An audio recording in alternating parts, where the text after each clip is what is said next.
de Deus, ela é viva e eficaz, e mais cortante do que qualquer espada de 2 gumes, que penetra até o ponto de dividir alma e espírito, juntas e medulas, e é apta para discernir os pensamentos e propósito do coração. Aleluia. Amém? Amém. Então, agora nós vamos ler em Tiago 3. Amados, aqui em Tiago 3 diz assim: meus irmãos, não vos tornei muitos menos de receber maior juízo, porque todos tropeçamos em muitas coisas. Se alguém não tropeça no falar, é perfeito varão, capaz de refrear todo o corpo. Ora, se pomos freio na boca dos cavalos para nos obedecerem, também lhes dirigimos o corpo inteiro. Observai igualmente os navios, que sendo tão grande e batidos de rijos vento, por um pequeníssimo leme, são dirigidos para onde queira o impulso do timoneiro. Assim também é a língua, pequeno órgão que se gaba de grandes coisas, vede como uma fagulha põe em brasas tão grande selva. Ora, a língua é fogo, é mundo de iniquidade. A língua está situada entre os membros de nosso corpo e contamina o corpo inteiro. E não se põe em chama toda a carreira da existência humana, como também é posta ela mesma em chama pelo inferno. Pois toda espécie de feras e aves e répteis e seres marinhos se doma e tem sido domado pelo gênero humano. A língua, porém, nenhum dos homens é capaz de domar. É mal incontido, carregado de veneno mortífero. Com ela bendizemos ao Senhor e Pai. Também com ela amaldiçoamos os homens, feito à semelhança de Deus. De uma boca procede bênção e maldição. Meus irmãos, não é conveniente que estas palavras sejam assim. Acaso pode jorrar da mesma fonte, do mesmo lugar, o que é doce e o que é amargoso? Também, meus irmãos, pode a figueira produzir azeitonas e a figueira figo? Tampouco fonte de água salgada pode dar água doce. Amém? Amém. Podem se assentar. Amados, que a hora que nós terminarmos essa campanha, ela não pare aqui, que nós possamos dar continuidade nessa campanha nos nossos lares, porque é lá que o inimigo vem mexer nas nossas vidas, naquilo que Deus tem dado para nós. Se a gente não cuidar daquilo que Deus nos deu, o inimigo cuida. Amém? Amém. Eu sempre, quando saio de casa, eu procuro dizer: vamos comigo, Jesus, porque se o Senhor não for, alguém vai, e esse alguém não é bem-vindo aqui, né? E em todos os lugares que nós estamos, nós precisamos bem dizer palavras santas, palavras boas, palavras que edificam. Amém? Amados, quem já leu essa palavra? Amém. Quem já viveu essa palavra? Porque só ler, parece que essa palavra nem está na Bíblia muitas vezes, não é mesmo? O que acontece? Aqui fala que a nossa língua é um pequeno órgão que ela pode contaminar o nosso corpo todo, tanto para o bem quanto para o mal. E não é só o nosso corpo, o corpo de Cristo também, que é a igreja. Amém? As pessoas que estão junto de nós, a nossa família, o que nós dizemos para os nossos esposos, esposas, filhos, para as pessoas que estão do nosso lado, para quem nos ofende, que tipo de palavras que a gente manda para eles? Será que nós estamos abençoando essas pessoas? Será que nós estamos colocando elas para cima? Ou a gente está colocando para baixo? Será que a gente está colocando fogo? Fogo santo ou fogo do inferno diante das pessoas? Na vida das pessoas? Porque a palavra é muito clara. Um barco, irmãos, ele vai para onde a pessoa que está ali manipulando ela, né, deseja. Mas se aquela pessoa que está ali levando esse barco, ela não fizer movimento, esse barco ele vai em direção ao quê? A nada. E quantos acidentes, né? Quem lembra do Titanic? Estava ali o iceberg da frente, foi avisado o capitão, e mesmo assim ele foi naquela direção. Será que Deus hoje está mostrando para nós a ponta do iceberg? Que nós estamos já enxergando, avistando de longe o problema, avistando de longe algo que vai acontecer nas nossas vidas, na nossa família, mas mesmo assim, nós vamos seguir na direção? Senhor. O que nós vamos fazer para termos resultados diferentes? Porque dizia um filósofo, né? Tolo é aquele que toma o veneno achando que o outro vai morrer. Mas que tipo de veneno que nós estamos colocando nos nossos filhos? Quando eles fazem alguma coisa errada, a gente vai e diz: realmente, você é um burro, você não vai fazer nada na vida, você não vai ser nada, você é desprezível. Quantas vezes que a gente ouve pais dizer para os filhos que odeia: não suporto, você é um peso na minha vida, você veio só para destruir a minha felicidade, você veio só para acabar com a minha vida. Quantas vezes eu ouço isso? Dá uma dor no meu coração, porque eu penso assim: será que essa mãe esqueceu o que ela passou para ter esse filho? Porque um dia o bebê estava ali no seu ventre e estava todos desejando que essa criança chegasse, e de repente a criança chegou, começou a chorar. Nossa, que vontade de jogar na parede, porque não para de chorar, sacode, né? E outras coisas muito mais terríveis eu já ouvi. Eu me policiava muito para não falar essas coisas para meus filhos, porque eu já tinha ouvido tantas coisas que eu dizia sempre que eu não queria que os meus filhos tivessem as mesmas palavras, né? Porque tudo que nós precisamos ouvir quando nós estamos sentindo fracassados, a gente precisa que alguém diga: não, você consegue, vai lá, você consegue, você é forte, você é guerreiro, corajoso, você é escolhido de Deus, você é inteligente, porque nós todos nascemos inteligentes, nós só não temos sabedoria às vezes, mas Deus dá inteligência para todos. Nós devemos usar da forma correta. Às vezes nós temos preguiça de usar a inteligência, mas Deus dá inteligência para todos.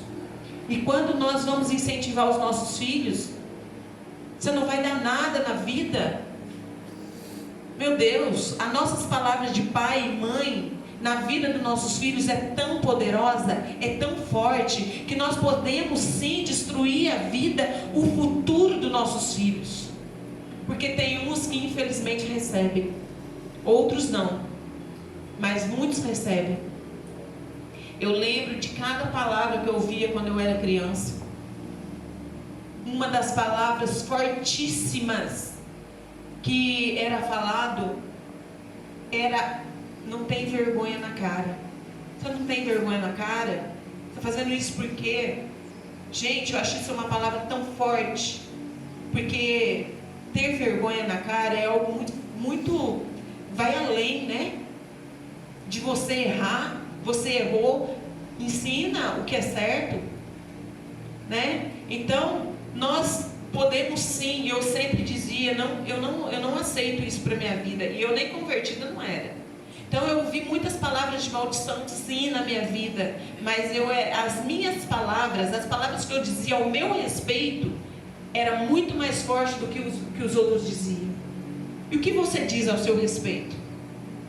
O que você está ouvindo? Quais são as palavras, vozes que você está ouvindo nessa noite? Que você não é capaz? Que você realmente é um fracassado ou uma fracassada? Essas são as palavras que você está dizendo de você?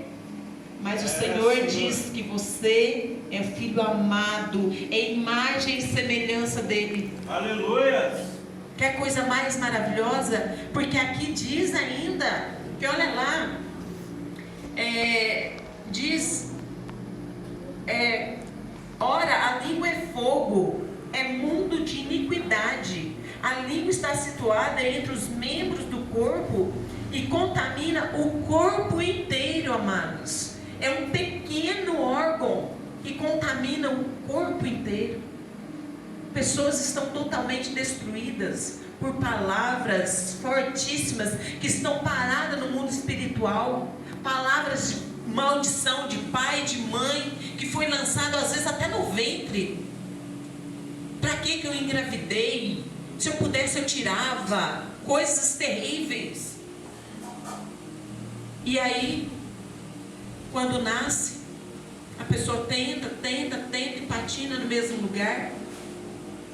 E não sai daquilo ali, por quê? Porque ouvia palavras de maldições. E o mundo espiritual, suga tudo. Tanto as palavras de bênção quanto as de maldições. E nesse momento, aqui diz assim também, mina o corpo inteiro e não se põe em chamas toda a carreira da existência humana, como também é posta ela em chamas pelo inferno. Quantas coisas a gente vê aí nas redes sociais, os políticos, coisas terríveis a gente ouve, né? Então, está na hora de nós mudarmos as nossas palavras. As nossas palavras têm muito poder, muito poder. E se eu disser palavras negativas para a minha vida, o que eu vou ter? Uma hora eu falo uma coisa, depois eu falo outra. Aí eu volto, não, é aquilo. Aí eu volto, falo outra coisa negativa. Como que o mundo espiritual recebe isso? Como? Porque isso indica que nós não temos identidade. E o mundo espiritual não respeita quem não tem identidade. Não respeita. Quando você sabe quem você é no Senhor, você sabe que você é um vencedor o tempo todo. Por pior que esteja a situação, nós devemos declarar que nós somos vencedores. Hoje mesmo, ontem mesmo, o pastor mandou, tem 365 vezes, né, pastor? A palavra, né? Ser forte, guerreiro, corajoso, não desanime. Deus está o tempo todo, Ele está nos influenciando para o bem. Mas nós preferimos às vezes ouvir o que o mundo fala ao nosso respeito. É verdade. Né? Então, a gente que lida com o público, a gente ouve muita coisa, né? Mas eu sempre, quando eu ouço algumas palavras que não condizem comigo, com o meu caráter, eu sempre repreendo aquilo. Quando às vezes a pessoa olhava meus filhos, né? Falava assim, nossa, que lindo, vai dar trabalho, hein?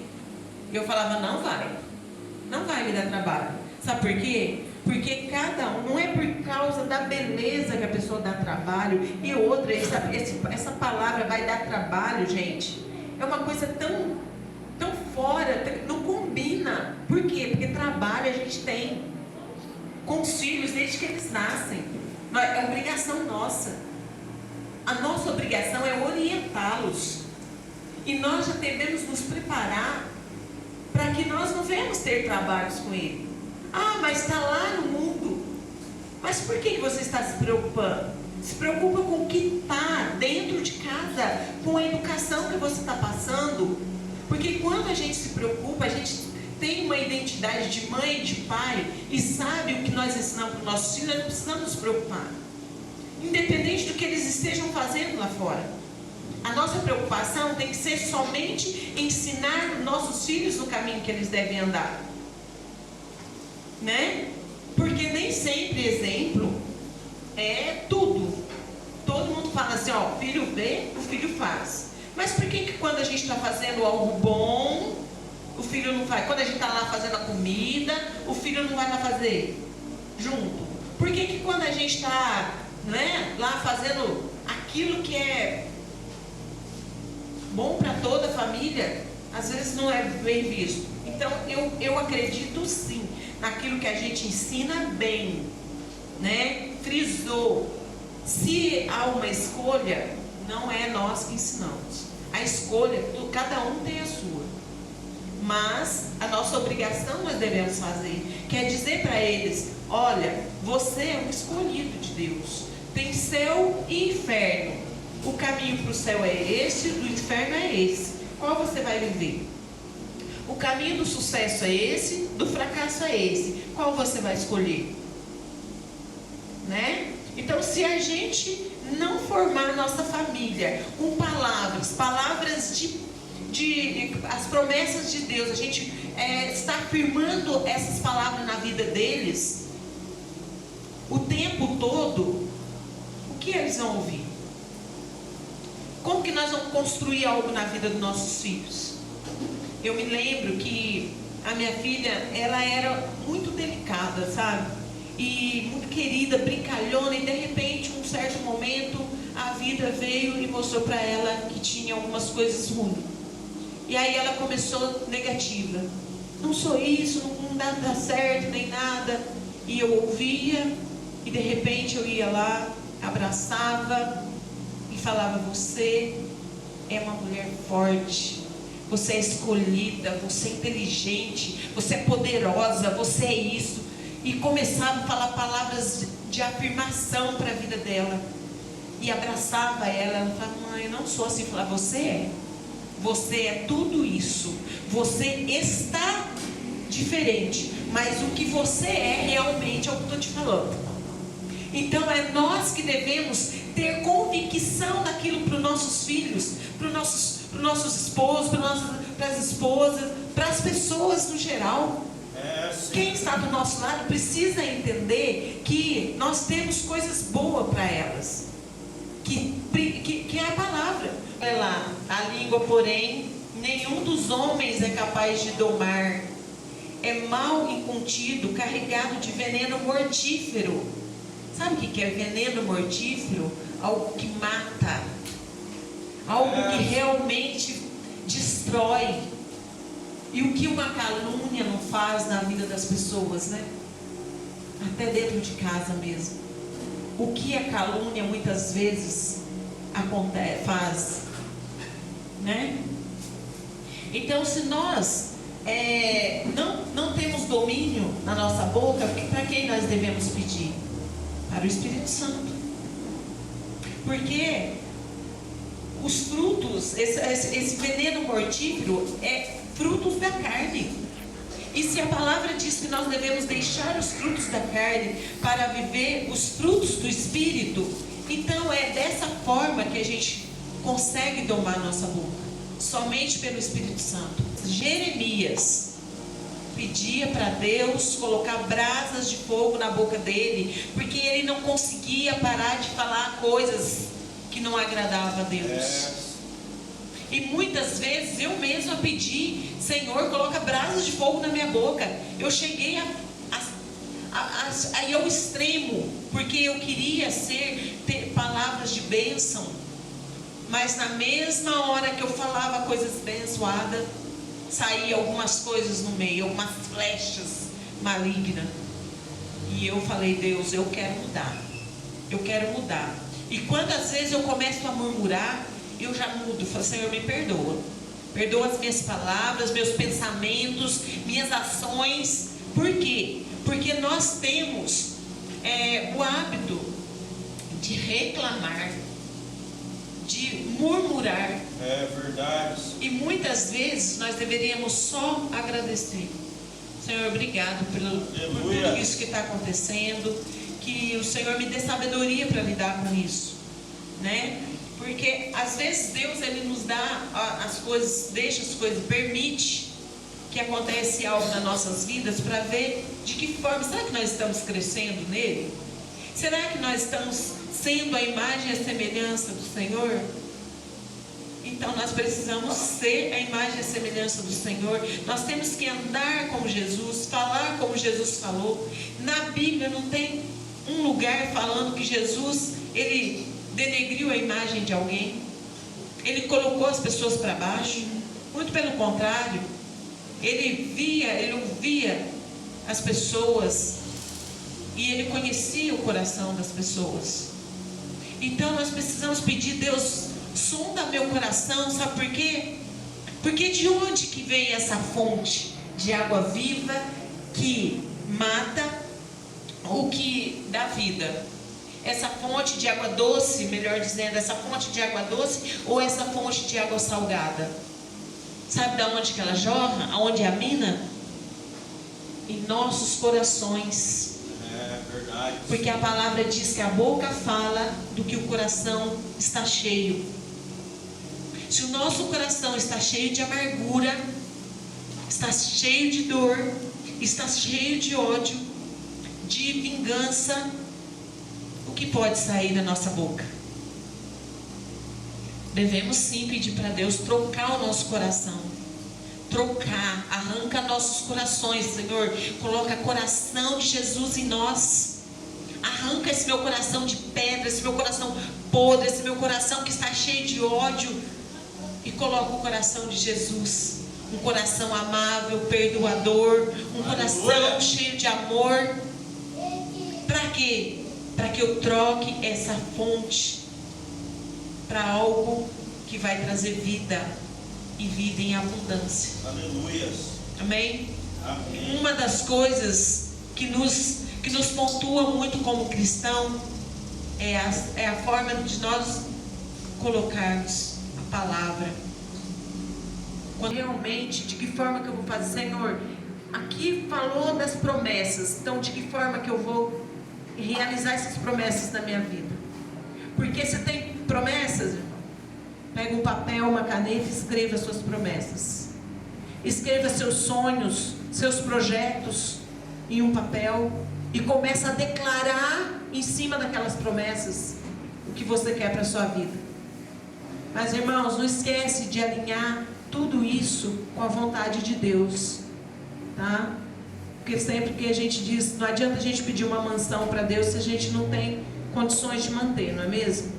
Então vamos alinhar os nossos sonhos, nossos projetos com os sonhos de Deus para a nossa vida, nossa família. O que você quer para a sua família? O que você quer para a sua casa? O que você quer para as suas finanças? Você quer uma casa? Você quer ter uma vida plena? Escreve detalhado lá para Deus e fala com Deus todo dia. Fala: Senhor, o Senhor tem promessa para a minha vida? Isso aqui é uma promessa? Então faça se cumprir. Me dê estratégia para isso se cumprir na minha vida. Começa a mudar seu pensamento, as suas palavras, as suas ações. Tudo vai mudar, irmãos. Aleluia. Amém?